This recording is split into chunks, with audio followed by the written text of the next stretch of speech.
कि एक राजा था,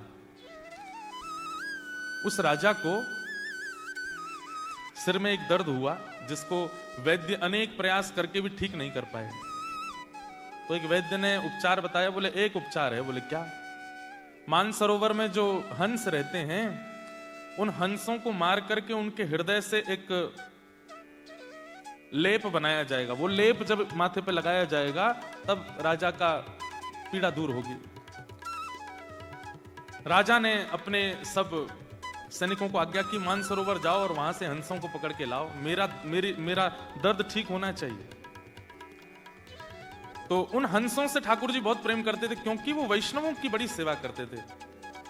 सैनिकों को पता चला कि ये हंस जो है ये संत महात्माओं के हाथ से दाना चुगते हैं। इसका मतलब है कि भगवा वेशधारी इनको प्रिय लगते हैं। हम सब सैनिकों के वेश में आए इसलिए दूर भाग रहे हैं, भगवा वेश पहन लो। क्या किया? आडंबर हैं सैनिक, लेकिन बन करके कैसे आए? जटा जूट बांध करके, तिलक फोटा लगा करके, धोती वोती पहन करके, संत जैसा हाथ में करताल लेकर के नारायण नारायण करके मानसरोवर पर सैनिक आ गए। तो उनको देख करके हंस ने दूसरे हंस से कहा, देखो संत आए हैं, प्रणाम करने चलो। तो दूसरा हंस बोलता है, ये संत नहीं है, ये वही हैं जो कल हमको पकड़ने आए थे, जो हमको मारने ले जाने वाले हैं, ये वही आए हैं। तो पहला हंस कहता है, बोले कि मुझे भी पता है ये वही हैं, लेकिन इनकी भेष देखो, इनकी वेशभूषा देखो, इनका स्वरूप देखो, ये तो संत के रूप में आए हैं ना। और दोनों हंस जानते हुए भी कि ये दोनों ये सैनिक हैं, ये संत नहीं है, फिर भी उनको प्रणाम करने गए। और जैसे ही प्रणाम करने लगे उन सैनिकों ने तुरंत अपना चोला हटा दिया और हंसों को बंदी बना करके जाले में बांध करके ले गए राजा के यहाँ। ठाकुर जी इस लीला को देख रहे थे, बहुत ध्यान से सुनना। ठाकुर जी इस लीला को देख रहे थे और लक्ष्मी जी से बोले, देखो ये दोनों जानते हैं कि ये संत नहीं है, सैनिक हैं, लेकिन फिर भी अपने जान की बाजी लगा करके प्रणाम करने गए क्योंकि उनके वस्त्र संतों के थे, रसिकों के थे।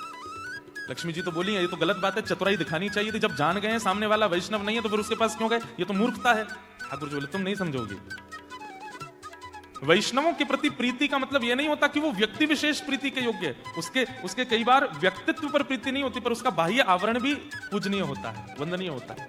भगवान बोले, अब इनकी रक्षा करने मैं जाऊंगा।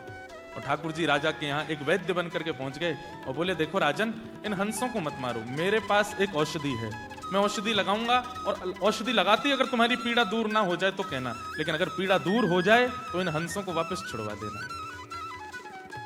ठाकुर जी ने अपने हाथ से पे लेप बना करके राजा को लगाया, राजा की पीड़ा दूर हो गई। राजा बड़ा प्रसन्न हो गया। वैद्य को खोजो, कहाँ है जो मेरा लेप बना के लाया था। ठाकुर जी तो अंतर ध्यान हो गए। तब हंसों ने बताया, बोले कि वो वैद्य कोई और नहीं ठाकुर जी थे।